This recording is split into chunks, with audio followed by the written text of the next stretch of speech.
శుకస్థలిలో శ్రీమద్భారత సప్తాహం ఒక అమ్మగారు అది కొంచెం చలి ప్రదేశం కనుక స్వట్టర్లో అల్లుతూ నిలబడ్డారు. పొద్దున 3 గంటలు నిలబడ్డదని సాయంత్రం 3 గంటలు నిలబడి పెట్టాను.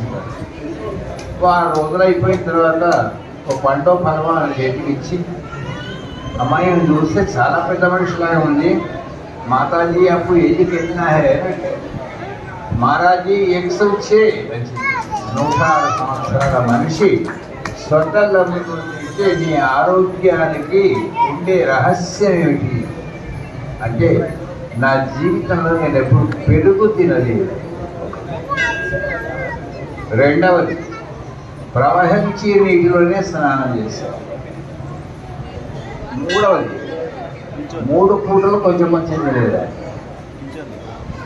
దాని తర్వాత నా బరువు బాధ్యతలన్నీ భగవంతుని మీదనే పెట్టాను.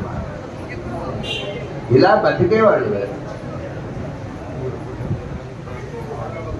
ఈవేళ కూడా అక్కడక్కడ ఎక్కడో కాదు, మా ఇంట్లోనే ఉంది. మా అమ్మగారు, మా తల్లి 94 years. ఆమె తప్పనిసరిగా వేప పూల్లో నమిలిన తర్వాతనే బ్రష్ చేసుకుంటాం. ఇప్పటికీ ఆ నమిలింది కనుకలే కావచ్చు, అవి పెట్టుడు పళ్ళు ఇంకా రాలేదు, పుట్టుడు పళ్ళే ఉన్నాయి. కనుక ఏమంటే ఆరోగ్యంగా ఉండాలి. ఆయుర వృద్ధిగా ఉత్తమం శుభకరం సంతాన సంపత్తి.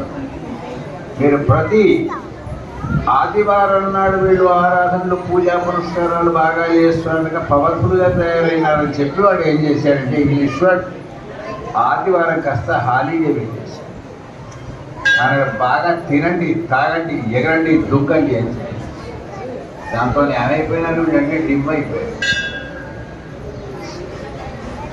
అందుకోసమే వాడు ఇంకో సూత్రం పెట్టాడు, వీళ్ళకి చాలా మేధా సంపత్తి ఉంది కనుక వీళ్ళ మెదడును ఎట్లా పాడు చేయాలి అని వాళ్ళు టిఫిన్ ఏర్పాటు చేశారు. అదే ఇప్పుడు నడుస్తున్న ఇడ్లీ వడ. మీరు పిల్లవాళ్ళకి ఎవరైనా ఐఫర్ యాక్ట్ ఉంటే 40 రోజులు పెట్టినండి వెనుకోవడాలు పూర్తిగా డిమ్ అయిపోతుంది. మరి మెదడు పెరగాలంటే పెసరపప్పు కావాలంటే బెండకాయ శాఖం అయితే పెరుగుతుంది, దొండకాయ మినపప్పు నిలుస్తుంది.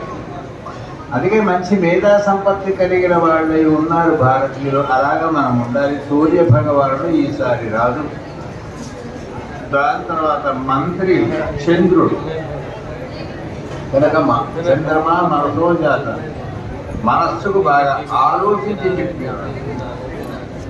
సేనాధిపతి కూడా రవి అయింది కనుక భారతదేశానికి చుట్టూ